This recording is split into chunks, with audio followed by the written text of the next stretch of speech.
Muy buenas tardes a todos los que nos acompañan este día. Bienvenidos a una edición más de Conversaciones con el Cónsul. Y el día de hoy vamos a hablar sobre la creación de un lenguaje musical nacional en el México posrevolucionario. Y tenemos a tres invitados muy especiales, además muy queridos amigos. Marisa Canales, flautista, Saúl Vitrán, violinista, y Benjamín Juárez Echenique, que decidió en último minuto acompañarnos y a quien agradecemos muchísimo estar con nosotros.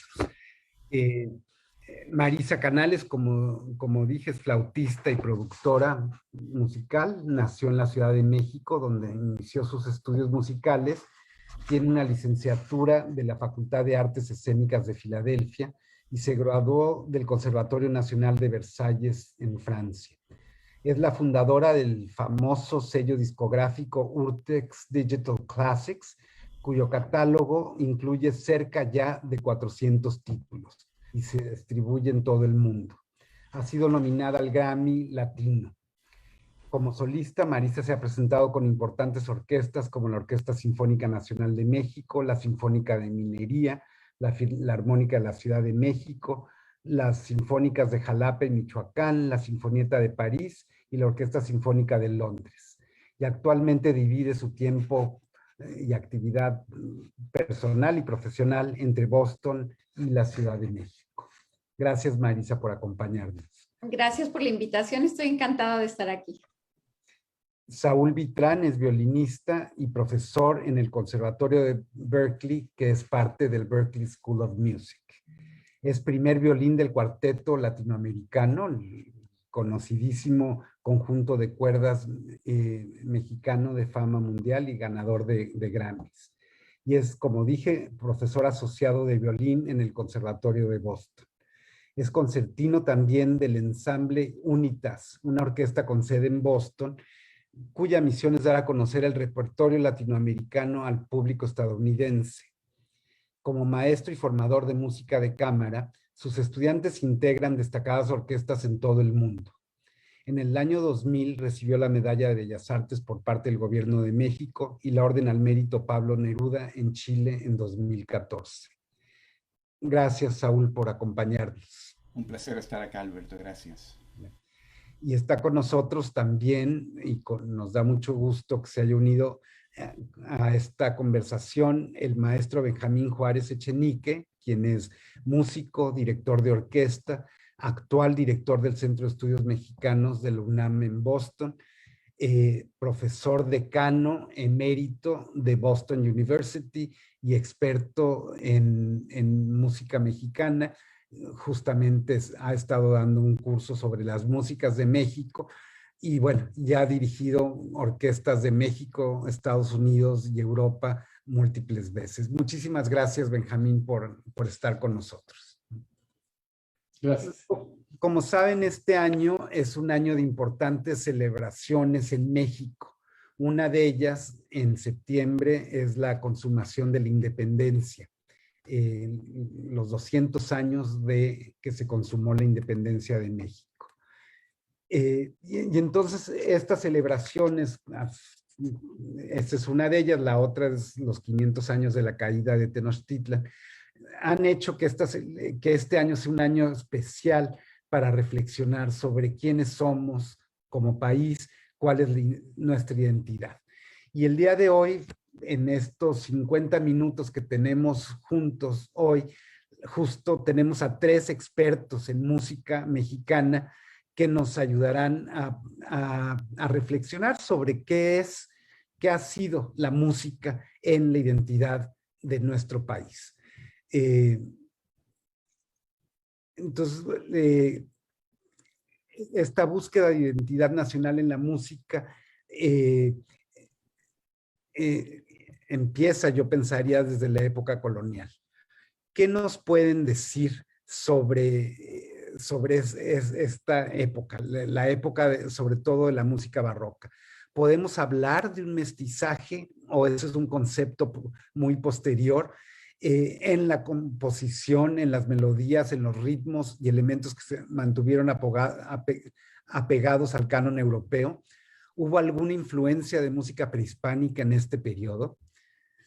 Empecemos contigo, Marisa, la flautista, que has tocado mucha música barroca. Pero los tres, el chiste es que los tres comenten un poquito de ello. La colonia, ¿qué lugar tiene en la historia musical de México? Y bueno, Benjamín, recuerdo cuando lo conocí, justamente dirigió un festival específicamente de música colonial mexicana, ¿no? Pues mira, realmente es una pregunta muy compleja el buscar las características de la música barroca mexicana, porque yo te podría decir que ha habido innumerables congresos de música antigua, de early music, en todo el mundo, en donde se han hecho precisamente esta pregunta. Y la verdad es que pues, hay características que se repiten en diferentes... hay similitudes de cosas que suceden en un país y en otro, porque los artistas siempre se han interesado por lo que sucede en las otras naciones, ¿no? Lully y Bach escribían la música similar a las otras naciones, como el Concert de Nation, como el Concierto de las Naciones de Jordi Savall. Yo creo que es muy difícil decir que hay características específicas de la música mexicana, de la música colonial mexicana, pero yo creo que sí hay algo que es muy importante, y es que tomó la música barroca que se escribió aquí en las Américas, la música que se trajo, que se trajeron los conquistadores, que se trajeron los frailes, tomaron giros de la música popular que se tocaba aquí. Entonces, hay ritmos que son clarísimamente indígenas de esta región. Ahora, lo que se conoce de la música, pues es más que nada, lo que se ha guardado es más que nada la música sacra, que puede ser litúrgica o devocional, pero la música popular pues realmente se ha perdido, ¿no? Una parte, o sea, sí tenemos atisbos. Yo creo que la música es parte de la identidad de cualquier nación y está muy asociada al uso religioso que se le da. Cuando llega, antes de llegar a la Gran Tenochtitlán, ya escuchaba Cortés en las narraciones de Bernal del Castillo el sonido de los huehuetls y los teponachles desde el Templo Mayor. Antes de que hubiera un arzobispo en la Ciudad de México, ya había un maestro de capilla que precisamente se llamaba Juan Juárez y que llegó aquí en 1519, o sea que llegó justito el año en que cae, en que llega realmente Cortés a sitiar la Ciudad de México, y no es sino hasta tiempo después que ya llegan el primer arzobispo, Fray Juan de Zumárraga. Pero igual que sabemos el nombre del primer músico en la Biblia, por ejemplo, que se llamaba Jubal, pues no sabemos qué tipo de música se tocaba en aquel contexto. Hay algunos fragmentos, hay algunas piezas dedicadas a la Virgen que están escritas todavía en esos primeros años después de la conquista, que utilizan textos en náhuatl. Lo que sí sabemos es que era muy importante, que había músicos, igual que había pintores y poetas que tenían dotes extraordinarios, sobre todo obviamente aquellos que habían tenido el rigor de una educación de primera, y que para los aztecas la representación también de dramas con música, una especie de óperas, pues era algo fundamental dentro del corazón de Tenochtitlan y la cultura azteca.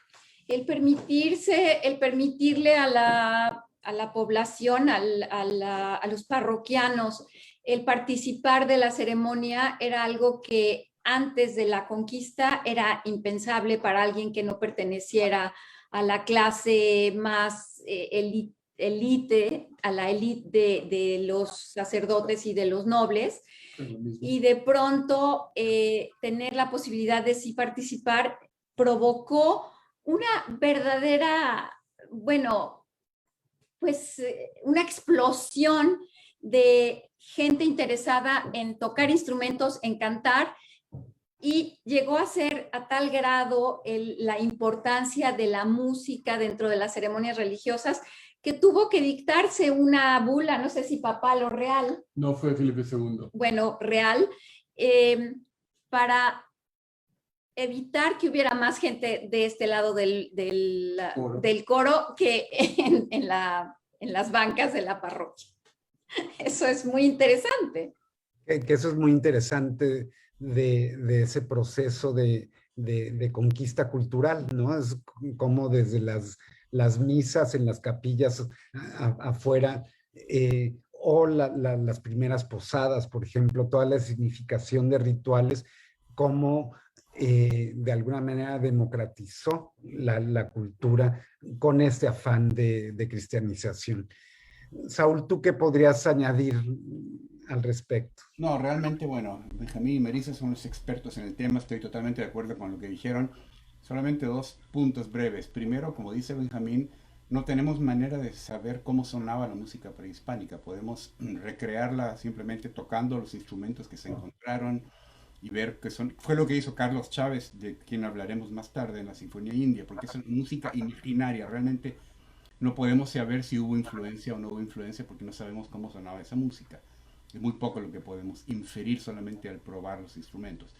El otro punto interesante es que la música de las Américas se exportó a Europa en aquella época y los grandes compositores europeos como Buxtehude y Bach, entre otros, escribieron chaconas y zarabandas, que son danzas de origen latinoamericano.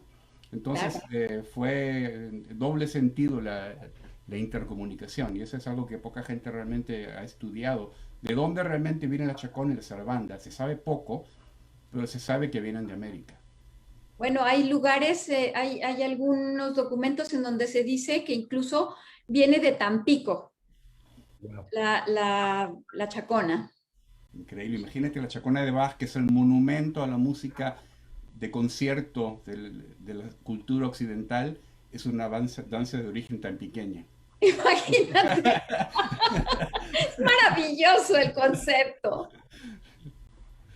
Y por supuesto que hay que recordar también de la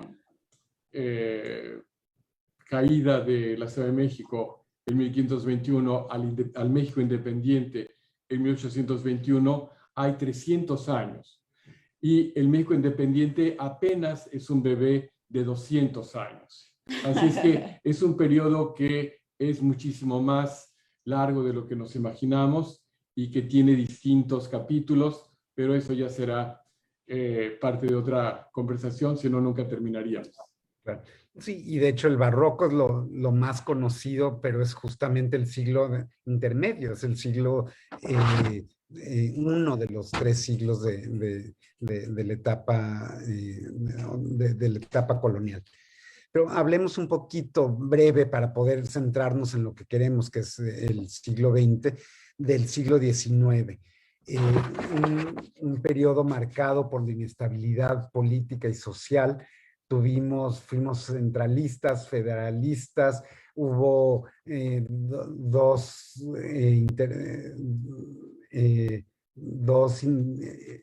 guerras, una con Estados Unidos y otra con Francia, otras amenazas, n número de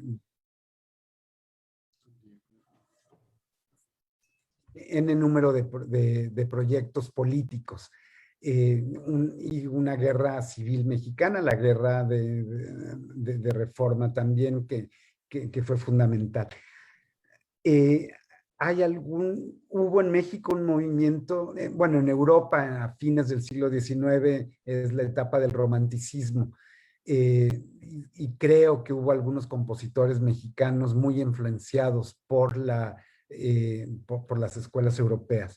Y hubo un auge muy particular en México en aquella época de la ópera y con obras de Melesio Morales, por ejemplo, que a lo mejor ustedes expertos conocen muy bien, pero el público en general no tanto. ¿Qué nos pueden decir cada uno de ustedes? Y ahora empezamos al revés, ¿por qué no primero con Saúl? ¿Algún elemento que les llame la atención de la música del siglo XIX? Sí, como dices tú, fue un siglo muy turbulento en México, pero lo cual no impidió que digamos, las clases altas, en su afán de imitar la cultura europea, no buscaran también la oportunidad de escuchar música. Y hacia la segunda mitad del siglo principalmente vinieron a México y a giras americanas varias compañías italianas de ópera.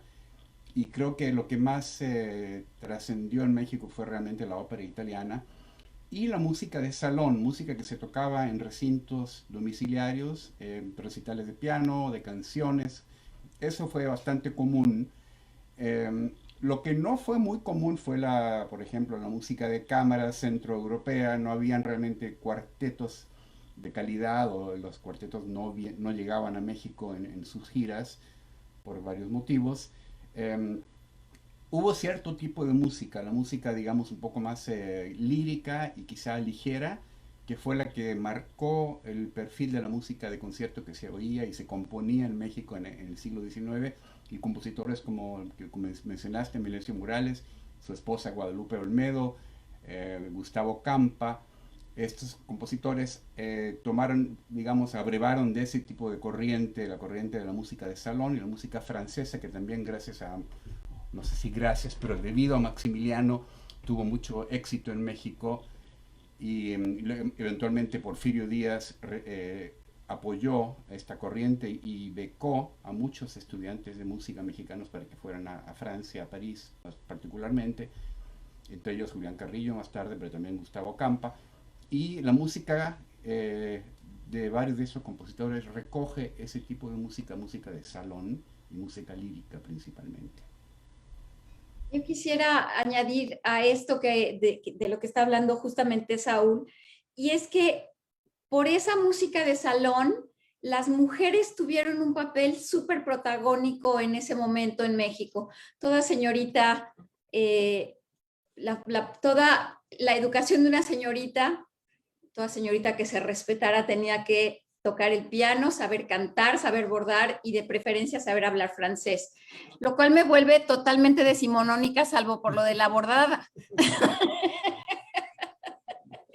No sé bordar, pero bueno. Aquí yo quisiera subrayar que la experta en el papel de las mujeres en el siglo XIX es la hermana menor de Saúl, la doctora Yael Vitrán, a quien yo quiero y admiro desde que era una niñita muy chica. Y bueno, igual que fue importante la música para Carlos V o para Maximiliano, también lo fue para el mismo Iturbide, y él contrató al profesor de piano de su esposa, a Mariano Elízaga, a que fuera el maestro de la Capilla Imperial. Así es que siempre hay una serie de intentos de usar la música para crear identidad. El mismo Santana, obviamente, fue quien hace el concurso para elegir el himno nacional, que compone ante la furia de Melesio Morales, un compositor español que termina viviendo aquí en el norte de Estados Unidos, y que pues no podemos pensar por eso, ni por el hecho de que hay un par o más de un par de estrofas donde se hace alabanza tanto a Santana como a Iturbide, que vamos a cambiar de himno. Así es que esos conceptos de la identidad a través de la música son realmente un terreno lleno de recovecos y de anécdotas. Nada más rápido para terminar, hecho de generosidad de Porfirio Díaz que mencionaba Saúl, pues sí, envió a Julián Carrillo, que terminó estudiando en Bélgica, pero que primero fue a estudiar a Alemania, y en el barco él hizo amistad con otro joven mexicano que iba a la escuela militar, a Saint-Cyr. Y pues como pasó primero por París, conoció ahí al émulo de Alberto, al embajador de París, y le preguntó meses después por su amigo soldado que había conocido en el barco. Y dijo, pues una tragedia. Este chico se gastó toda la beca en amoríos con una mujer de cascos ligeros, y cuando se vio sin dinero, se dio un tiro y se suicidó. Informé de esto al general Díaz pidiéndole autorización para repatriar los restos, y me dijo, no, ese es un traidor a la patria al haber despilfarrado los recursos del Estado en una beca que no produjo nada para el país, que vaya a la fosa común. Wow, Wow. qué duro. Qué duro. Bueno, yo en un tono más amable, nada más quiero decirles que hoy es justamente el 175 aniversario de Ángela Peralta. Es chistosísimo que haya sido hoy justamente, y Google le dedicó su doodle a Ángela Peralta. Es muy chistoso. Entonces, bueno, el ruiseñor mexicano, que no fue solamente cantante, sino compositora y empresaria, y tuvo un nombre realmente muy chistoso. Se llamaba María de los Ángeles Manuela Tranquilina Cirila Efrena Peralta Castera. A ver, otra vez, repítalo. Memoria. Wow, qué impresionante. Y tiene un teatro con su nombre justamente en el Parque de Polanco, ¿no? Claro. Y en Mazatlán, un teatro bellísimo. Dos, sí, y otro en Mazatlán. Muy bien. Bueno, y ahora demos el brinco al siglo XX. La revolución fortaleció un sentimiento nacionalista en muchos ámbitos. ¿Qué sucedió en la música concluida la revolución? ¿Cómo se cristalizó el bagaje colonial en ese periodo posrevolucionario? El muralismo fue la intención del poder político por forjar y alentar una identidad nacional revolucionaria mediante la pintura. ¿Sucedió algo similar en la música? Este rompimiento con lo europeo de parte de los músicos y la incorporación de elementos nacionales. ¿Qué nos pueden decir al respecto? Marisa. Yo te diría que con respecto a lo que queda de bagaje colonial, pues es cero, porque todo lo que olía a sacristía había que deshacerse de ello. Entonces, eso fue una de las razones por las que quedó en el olvido durante tanto tiempo la música que se escribió en las catedrales, en la Catedral de México, en la Catedral de Puebla, en la de Morelia, en la de Oaxaca. Todos esos archivos se quedaron durmiendo el sueño de los justos y empolvándose hasta que gente como Thomas Stanford a mediados del siglo XX, más bien después de mediados del siglo XX, empezó a estudiarlo, y también Robert Stevenson. Pero de pronto el naciente México independiente requería de tener una nueva identidad. Y es por eso que Iturbide se preguntó, bueno, ¿qué une a este territorio tan amplio y tan diverso ahora que ya no somos sujetos de España, ¿no? Y crea una nueva bandera tricolor, y pues ahí es donde empieza esa búsqueda, y Santana mismo, lo que comentabas hace un momento, bueno, hace el concurso para crear el himno, pero pues sí era un momento de búsqueda por todos lados. Y Vasconcelos, pues fue el gran constructor de esa identidad. Obviamente, Carranza no simpatizaba mucho con él, pero le encargó la universidad y le encargó la Secretaría de Educación Pública, y al mismo tiempo que se realizó esta campaña de identidad a través de los murales, se hizo lo mismo con la música, con el cine y con la danza. La danza es fundamental, y obviamente tanto el cine como la danza están muy ligados a la música. el mismo Julián Carrillo, entre su periodo europeo y su periodo microtonal, explotó varias ideas de nacionalismo, usando melodías que eran comúnmente cantadas o tocadas.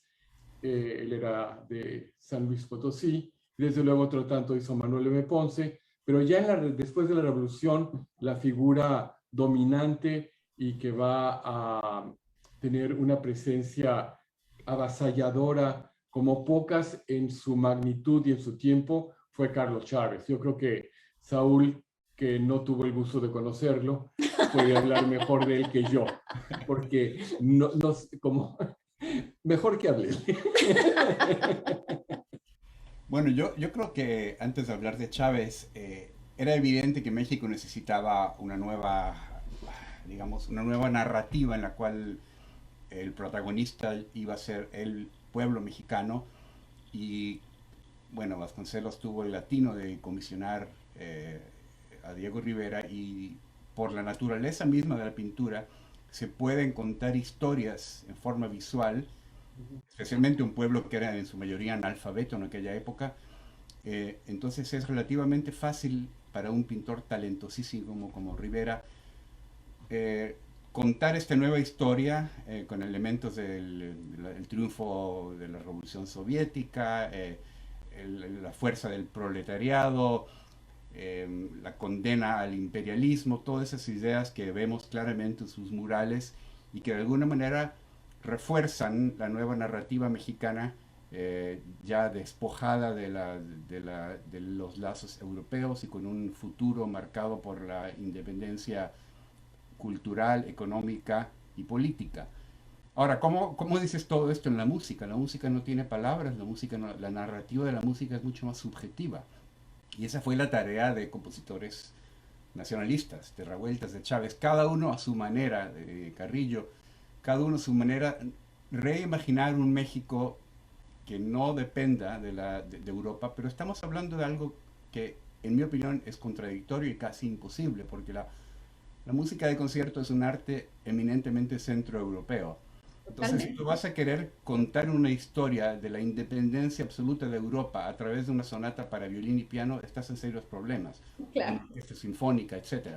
Entonces, estos esfuerzos, por estos motivos, fueron, digamos, muy loables. Se creó música maravillosa, fantástica. ¿Es mexicana? ¿Suena mexicano? Bueno, aquí empiezan las preguntas. ¿Cómo sonaba la música mexicana? Ya dije antes que era difícil saber. Entonces, cada compositor se imaginó una música mexicana diferente. Carlos Chávez, para su Sinfonía India, se remitió a los instrumentos encontrados por los arqueólogos. Revueltas escuchaba música en Durango y en pueblos mexicanos, y junto con lo que había absorbido de Edgar Varese y de otros compositores europeos y norteamericanos, creó su propio universo sonoro que hoy nos suena muy mexicano, tal como Copland nos suena muy americano, la música de un emigrante judío ruso que se volvió el símbolo de la música norteamericana. Entonces la música no tiene esa capacidad automática de referencia que tiene la pintura. Sin embargo, en México se logró un corpus, un cúmulo de obras que sin duda hoy en día, con el paso de los años, remitimos inmediatamente al nacionalismo mexicano. Otra gran figura que también creó otro nacionalismo fuera del pasado indígena y fuera de los sonidos maravillosos de la calle Revueltas fue Manuel M. Ponce, que es como un camaleón musical que igual puede escribir música que suena renacentista o barroca, o música que suena 100% española, o esa música nostálgica de principios de siglo. Y pues una figura que tiene la maldición de ser recordado principalmente por una gran obra, aunque escribió muchas obras maestras, es obviamente José Pablo Moncayo, cuyo guapango pues es más mexicano que el pulque. Pero ha eclipsado toda su otra producción. Lamentablemente, y él también vino a estudiar a Boston y estuvo en Tanglewood, y bueno, quedó maravillado junto con Blas Galindo y otros compañeros de ver a un chico americano que era muy simpático y bueno, que tiene un talento que los dejó con la boca abierta. Se llamaba Leonard Leonard Bernstein, sí, buenísimo. Buenísimo, debería de dedicarse a eso, sí, claro.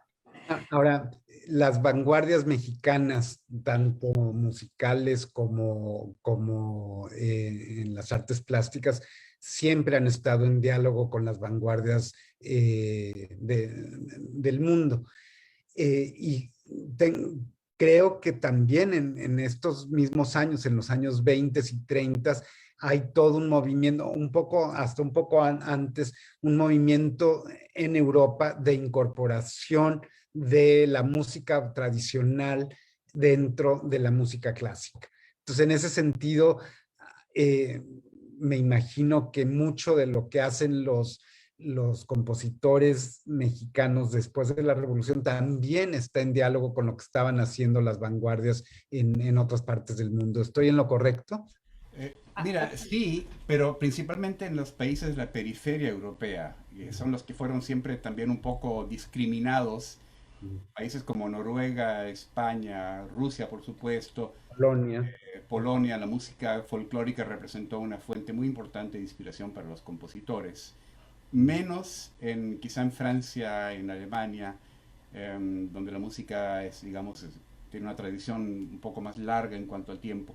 Pero sí, hay mucho en común con esos países europeos periféricos y lo que estaba pasando en Europa.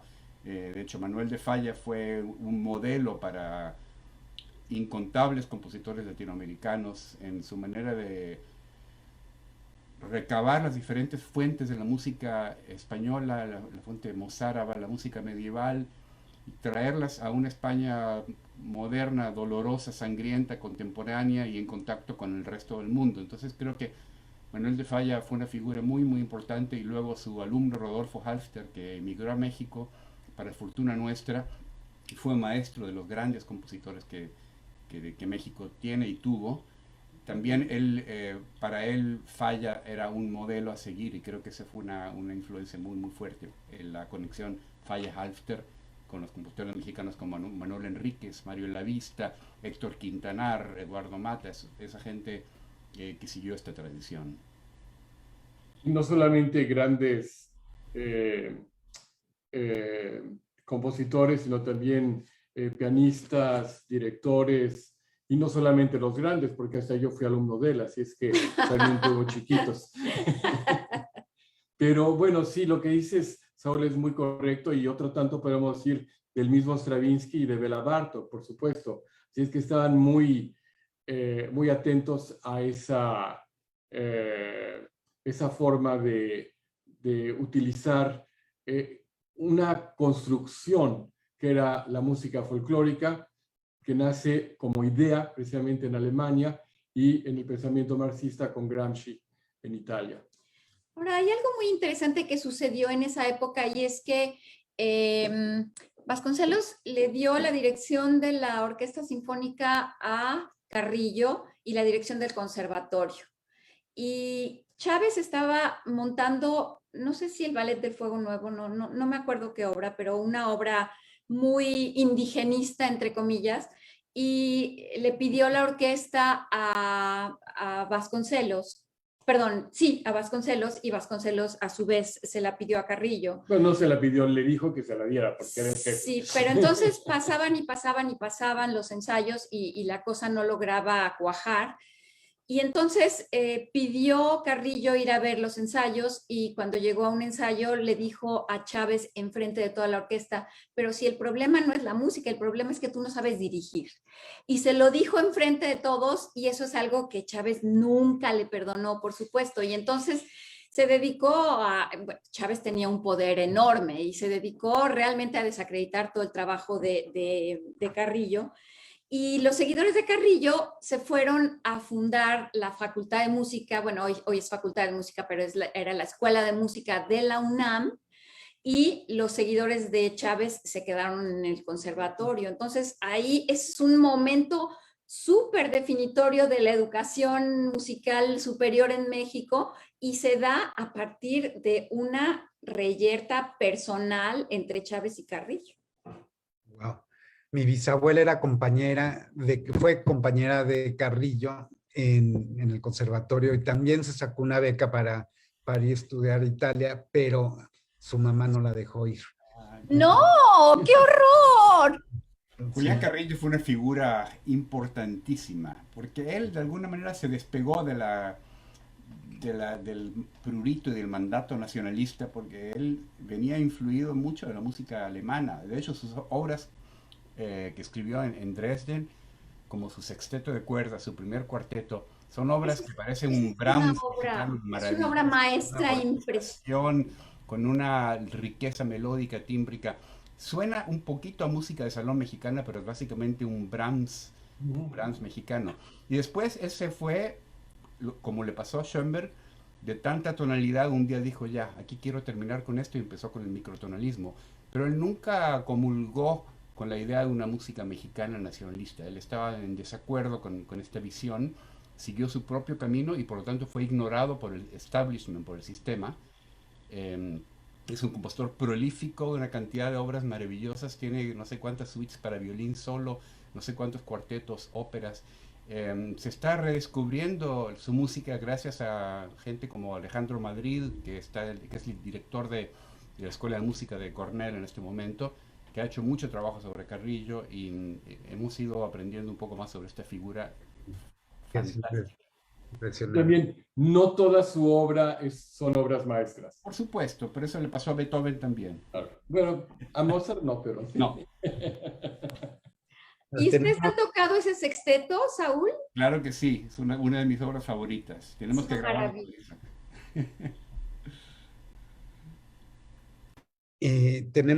un par de preguntas de Félix Roberto Gómez Mostajo y habla de si nos quieren comentar algo más, que ya hubo una pequeña referencia a la influencia musical del exilio español. Comenta que hay un teatro Ángela Peralta también en Querétaro, además de los que ya se mencionaron, y pregunta respecto al periodo previo, si en México hubo algún equivalente a la música de misiones de los jesuitas en Sudamérica. Sí, claro, o sea, la música era parte de la evangelización y lo encontramos tanto en las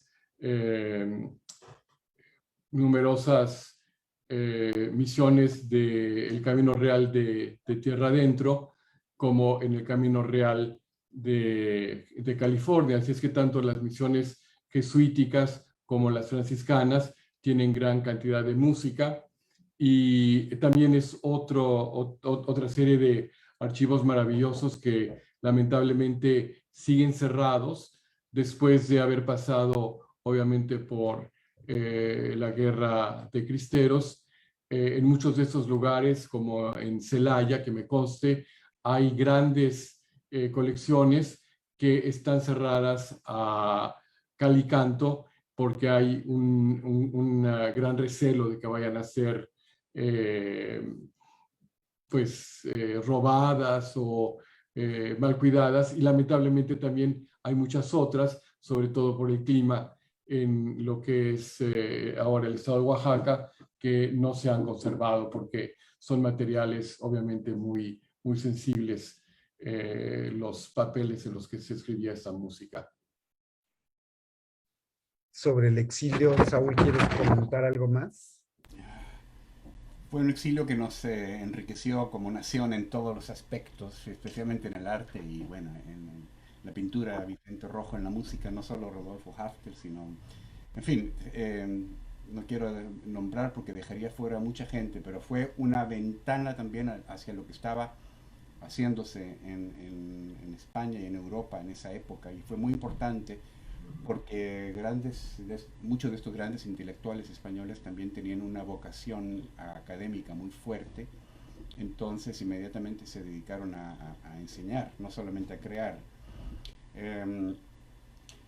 Yo conocí muy bien al maestro Halfter. Toqué mucho de su música para él, con el cuarteto Vitrán y con el cuarteto latinoamericano, y lo recuerdo como una persona iluminada, con un sentido del humor, algo casi infantil en su manera de entusiasmarse, emocionarse con la música. Eh, Todos los que lo conocimos y los que aprendimos de él, le tenemos una gran deuda. Era maravilloso, por ejemplo, tocar su música en un concierto y al día siguiente a las 8 de la mañana llamaba por teléfono. Bueno, ¿y qué le pareció a mi cuarteto? ¿Qué sintió usted con el público? ¿Verdad que estaban todos muy emocionados? Sí. Era como, le daba una emoción oír su música en vivo. Era fantástico. Realmente le tengo un gran cariño.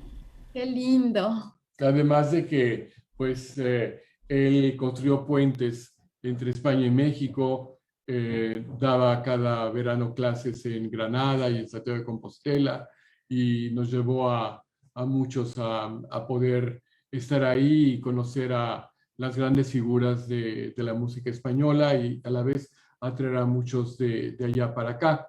Pero sí, como dice Saúl, hay un gran número de grandes compositores. Algunos se quedaron, otros pasaron nada más algún breve periodo de tiempo, como Pitaluga, Julián Orbón, y otros, como Antonio Díaz Conde, son figuras realmente desconocidas, aunque todos hemos oído su música, porque Antonio Díaz Conde hizo la música para más de 200 películas mexicanas, desde La momia azteca hasta parte de la música de La Perla o la historia de Santa Claus, pero que oímos su música en algún momento, oímos su música y es otro gran compositor que tiene que ser redescubierto, también alumno de Manuel de Falla.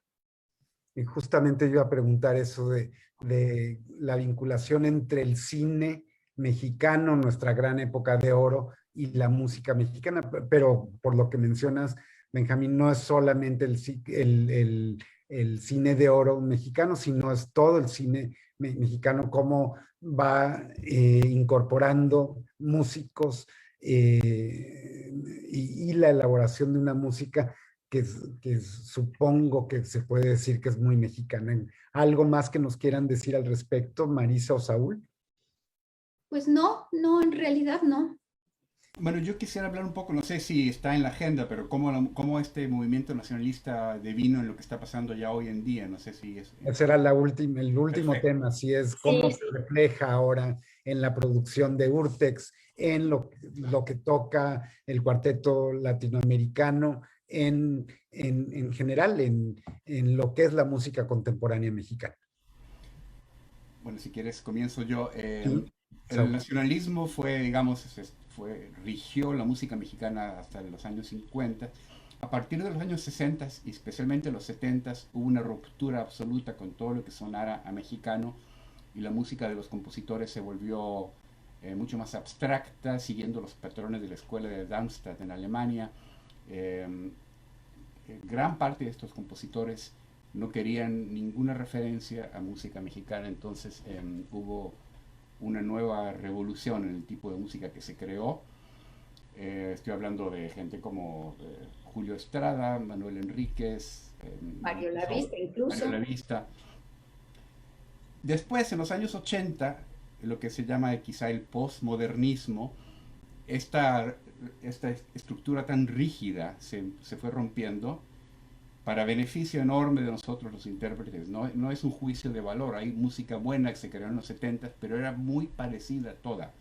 Yo realmente no lograba identificar voces, era como siguiendo un esquema muy rígido, y en los 80 esto se rompió y la nueva generación de compositores de aquella época, como Arturo Márquez, Gabriela Ortiz, y tantos otros, Armando Luna, Ponce, Eber Vázquez, la música, Javier Álvarez, por supuesto, la música tomó rumbos totalmente nuevos y mucho más personales. Cada compositor se sintió y se siente en la libertad de escribir música como él o ella se lo imaginan, tomando las influencias más diversas y dispares como el rock and roll, la música ranchera, el rock pesado, el jazz, por supuesto, y ha sido como para mí una brisa de aire fresco que entró por la ventana, el poder tocar música tan variada y que sigue siendo mexicana por lo mismo de que es políglota y cosmopolita tal como el México moderno lo es. No es menos mexicana para mí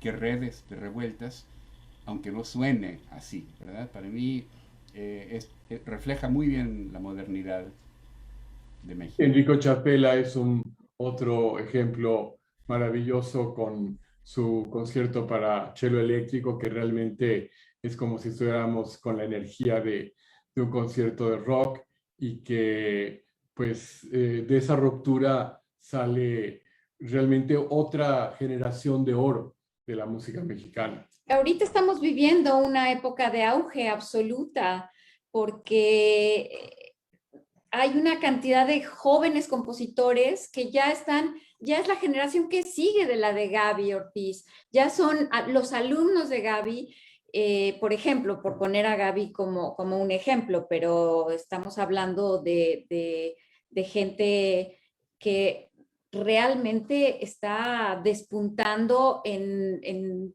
todo el mundo, no solamente en México, sino en Europa y en Estados Unidos, ¿no? Y eso lo empiezas a reflejar, Marisa, en las producciones de Urtext. Por supuesto, por supuesto. Ya tenemos muchísimas grabaciones de gente joven. ¿Perdón? Los alumnos de Enrico. Sí, los alumnos de Enrico, por ejemplo, los alumnos de Enrico Chapela han hecho ya varias grabaciones. Tienen un proyecto Enrico, en el que, por cierto, participó el Cuarteto Latinoamericano, es el centro donde da las clases, donde se hacen estas producciones, es NICO, el Núcleo Integral de Composición, y ahí de lo que se trata es de darles un conocimiento absolutamente integral, como su nombre lo dice, a los alumnos, y entonces tienen que desde componer la música hasta hacer las partichelas, hasta organizar la grabación, hasta organizar la presentación en los conciertos, y hacer la promoción de lo que se produjo, y les dedican durante un semestre sus obras a un gran ensamble como el Cuarteto Latinoamericano o como Tambuco o como un trío y entonces o a un chelista o a un pianista, y de ahí han salido obras verdaderamente maravillosas, ¿verdad, Saúl? Por supuesto, es uno de nuestros álbums favoritos, ver cómo esta nueva generación tiene un lenguaje tan propio, es conmovedor, y como dices Sí. tú, los compositores están ahora emergiendo y haciendo carrera a nivel internacional. Sí, sí, muy emocionante. Saúl, y el cuarteto incorpora todos estos jóvenes compositores, escriben específicamente para el cuarteto y así es como ustedes incorporan su música, o cómo funciona. Sí, totalmente. Digamos, hemos hecho ya 2 proyectos con Nico, en los cuales grabamos en total 10 obras, de las cuales 2 ahora son parte continua de nuestro repertorio.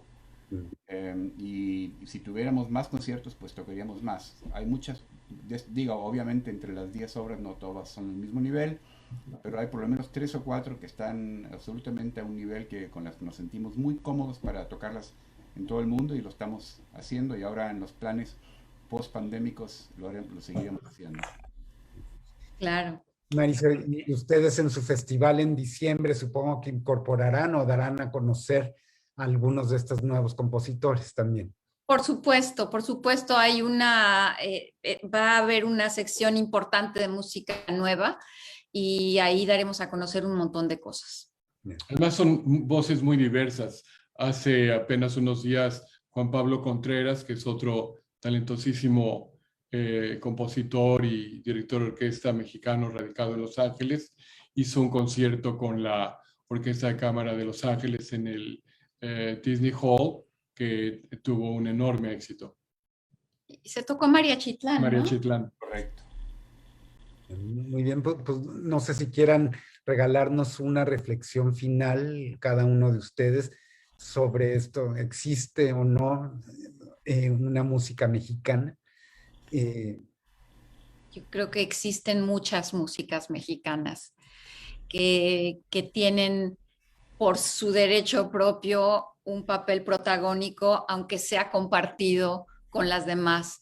Pero la música hecha en México y la música hecha por mexicanos se puede calificar como música mexicana y no tiene necesariamente que tener patrones ni rítmicos ni melódicos que la distingan. Simplemente yo creo que la riqueza, el mosaico de lo que es el pueblo mexicano en sus diferentes geografías, no solamente dentro, sino también fuera de las fronteras que delimitan el país, tiene que estar reflejado en lo que nosotros producimos, en lo que se produce, y artísticamente la producción artística es lo más íntimo, lo que más se conecta con el alma de cada persona. Entonces, esa diversidad tiene que estar necesariamente reflejada en nuestra producción. Totalmente de acuerdo, no lo podría haber dicho yo mejor. La música mexicana es tan mexicana como la música de Bach es música alemana. Lo es y no lo es. Eso es realmente esa etiqueta de dónde fue creada. La música la trasciende. Es mexicana porque fue hecha en México, pero no hay que esperar a que suene de cierta manera, puede sonar de cualquier manera. Y yo creo que la música, como la comida, nace de una necesidad de generosidad, de compartir. Gracias a la generosidad de América, el producto de la tierra de Perú, sobrevivieron la hambruna los irlandeses. Gracias a los jitomates mexicanos, al chile de México, pues han podido enriquecer su comida todo el mundo, porque los chiles de la comida típica de África, de la India, de China o de Estados Unidos, hasta el chile con carne o cualquier cosa que tenga, Se originaron en México. tiene una relación con México. ¿Qué sería Igual Italia, Italia sin la salsa al pomodoro, el tomate mexicano? Pues. Exacto. Claro, El chocolate suizo. exacto. O la vainilla de Madagascar. Y todo viene de esa necesidad de compartir y de generosidad. Igual que nuestra música, pues tiene raíces en México, pero sus frutos se han esparcido, sus semillas se han esparcido por todos lados, y estamos muy orgullosos por semillas de todo ese joven talento, compositores, intérpretes, cantantes, directores de orquesta, que le están dando ese nombre del que estamos orgullosos a México. Y hablando de generosidad mexicana, pues generosidad de ustedes tres. Muchísimas gracias, Marisa, Saúl, Benjamín, por regalarnos su reflexión, su tiempo y sus reflexiones tan importantes sobre la música de México, las músicas de México. A todos les agradezco una vez más acompañarnos en estas conversaciones con el cónsul. Que tengan muy buena tarde. No se nos vayan.